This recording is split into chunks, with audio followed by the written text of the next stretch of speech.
qu'en 1945, le speaker qui commentait le film documentaire sur la locomotive électrique 2D2 annonçait en conclusion: bien que nos vitesses soient déjà respectables, de récents essais à plus de 170 km/h nous montrent qu'elles seront bientôt largement dépassées. Il ne se doutait certainement pas que moins de 10 ans plus tard, sa prophétie serait aussi largement réalisée.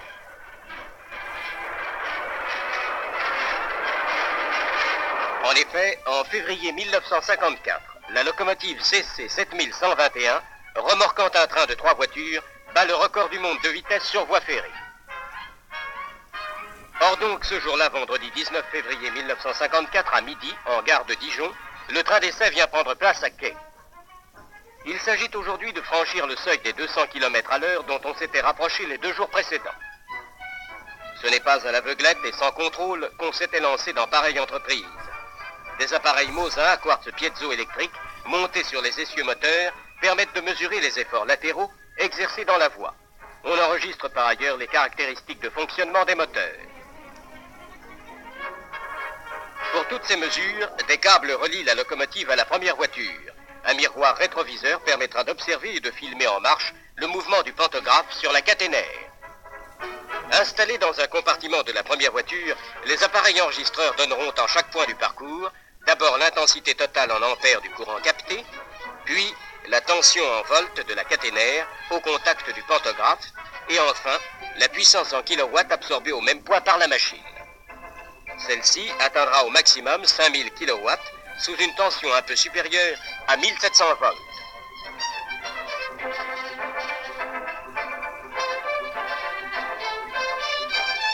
Des oscillographes cathodiques vont mesurer également en tous les points du parcours les accélérations transversales du bogie avant de la locomotive et des bogies arrière des 2 dernières voitures.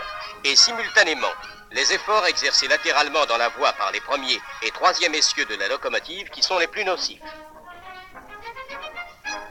Les courbes représentatives sont enregistrées sur une bande de papier photographique se déroulant mécaniquement et impressionnées par les spots lumineux des oscillographes. Le train d'essai, c'est un train comme les autres, plus court certes, composé de 3 voitures remorquées par une locomotive de série, enfant d'une nombreuse famille et dont l'aspect est maintenant familier à tous les voyageurs de la ligne Paris-Lyon, c'est la CC 7121. Celle-ci, comme ses sœurs, remorquait il y a quelques jours des trains rapides, express ou même de marchandises. Des ingénieurs en chef et des techniciens viennent d'arriver de Paris. Parmi eux, on remarque un vieil ami fanatique du chemin de fer qu'on a invité bien cordialement. Les hauts fonctionnaires de la direction matériel et traction et de celle des installations fixes de la SNCF sont présents. On discute et on suppute les performances possibles. Jusqu'où ira-t-on au-delà des 200 km à l'heure? Les calculs ont donné une marge de quelques dizaines de kilomètres. On est un peu ému. Mais l'heure du départ approche.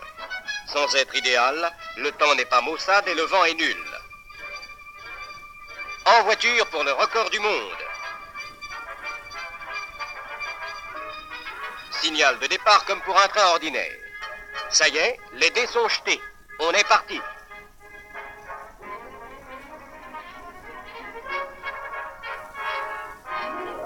Sans perdre de précieuses secondes, on accélère rapidement.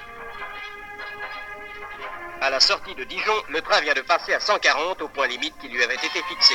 Et le voilà qui s'élance pour prendre le grand galop. Dans la cabine de conduite, les places sont chères. Si les conducteurs sont attentifs, car l'accélération est très rapide, on remarque une certaine sérénité confiante sur le visage des artisans de ces essais. Nous voici à 160, puis à 180 km à l'heure. Déjà, les 2 jours précédents, on avait atteint respectivement ces 2 limites de vitesse. Les enregistrements avaient montré que les efforts exercés dans la voie et les accélérations transversales restaient dans les limites raisonnables. On peut donc aller plus loin. Le 200 est franchi. 220 km à l'heure. Mais voici l'indicateur de vitesse bloqué. Il est insuffisant pour marquer davantage. Il va falloir le remplacer pour les essais suivants par un appareil pouvant enregistrer au-delà de 250.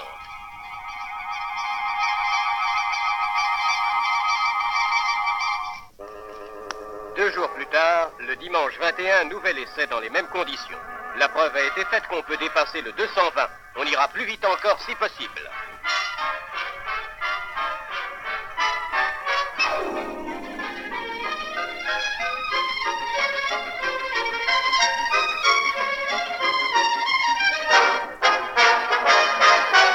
Tiens, un avion qui s'essaye à la course.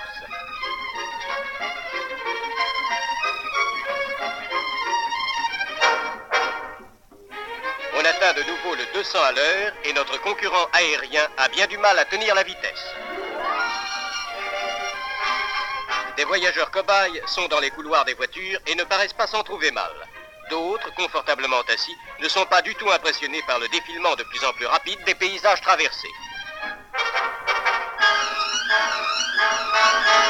La vitesse atteint le 230. À l'arrière du train, le paysage qui défile sous les pieds donne une impression saisissante de vitesse. Et pourtant, la voie bien dressée et parfaitement nivelée est une voie banale comme celle que parcourent tous les jours de nombreux rapides. Rail de 18 mètres de 50 kg sur selle métallique, posée sur traverses en bois avec attache normale. Ce n'est même pas le dernier cri de la technique française. Et cette voie, elle est telle qu'elle se présente à la sortie d'un hiver qui a été rude, sans un coup de pince ni une pelletée de soufflage.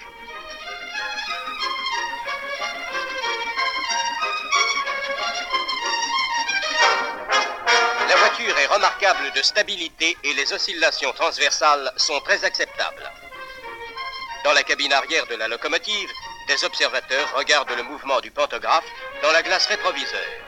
Et, malgré les vibrations de celle-ci, la caméra cinématographique a fixé tant bien que mal sur la pellicule le travail du panneau sur la caténaire.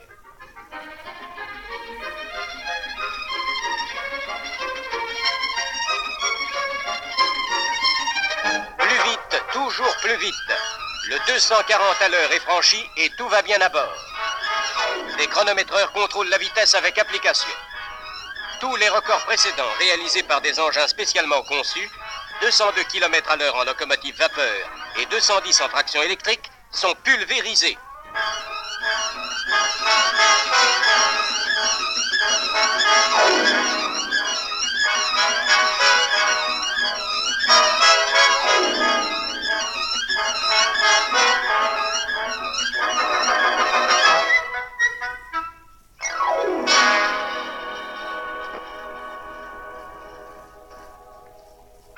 « 243 km à l'heure.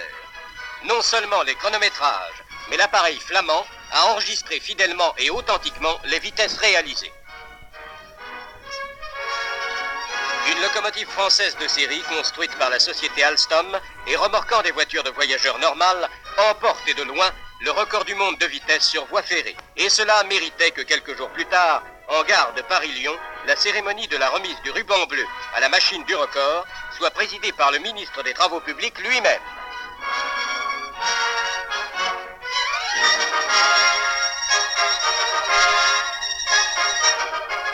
Les voyageurs, dorénavant, pourront, plus tranquilles encore que par le passé, se confier avec sérénité au train confortable et régulier qui, sans cesse, nuit et jour, remorqués par les sœurs et les cousines de la CC 7121, franchissent allègrement à 140 à l'heure les 512 km qui relient Paris à Lyon.